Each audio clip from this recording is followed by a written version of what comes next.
Okay, so this short video, I just want to go over the aggregate supply curve. So I'm going to explain this aggregate supply curve using a Gordonism, which is something that I use to explain this curve you're not going to get in a textbook. So this curve has been split into three sections, section 1, section 2 and section 3. So we've got our aggregate supply curve, which is our Keynes aggregate supply curve, which is horizontal and then it becomes vertical. Now, this first part in green, here we see GDP output increasing with prices remaining stable.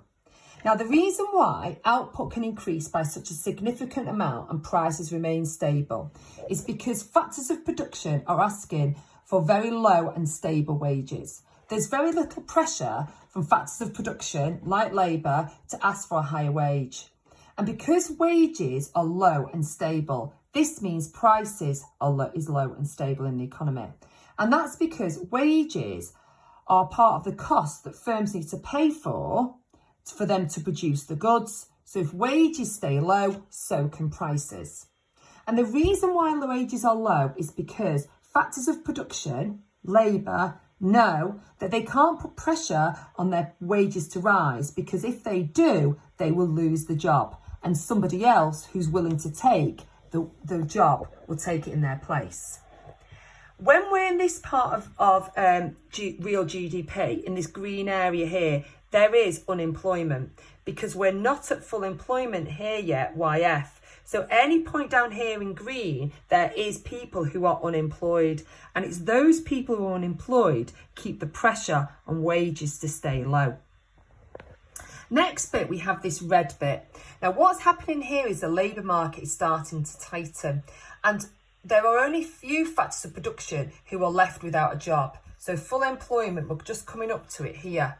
So as these factors of production are employed, they're happy to take the job, and we're happy that they are, because output in the economy is now reached in its maximum.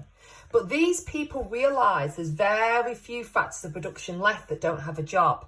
So they now have the power to ask for higher wages. They can go to their employers and ask for higher wages because they know that they have the power to try and get that off their employers.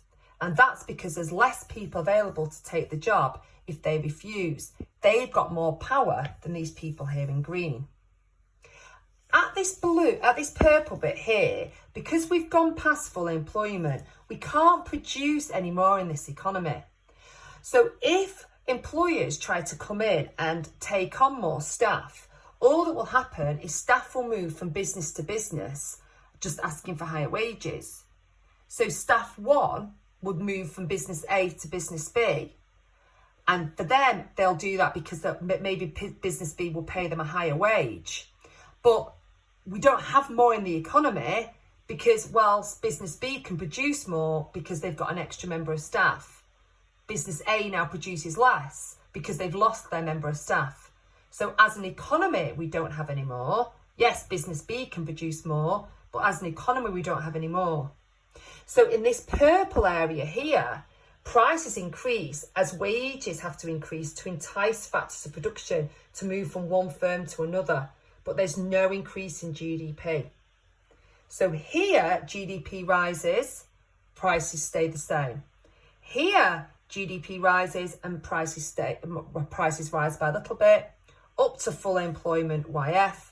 And then here, prices increase with no increase in GDP because we're producing the maximum that we can because we're at YF. Any point down here, there is unemployment. Here, everybody has been employed. And this idea fits whenever we describe the aggregate supply curve. This shows how the prices that the economy is willing to charge to produce this amount of output, whereas when the output reaches full employment, firms will start to charge a higher price because workers want a higher wage.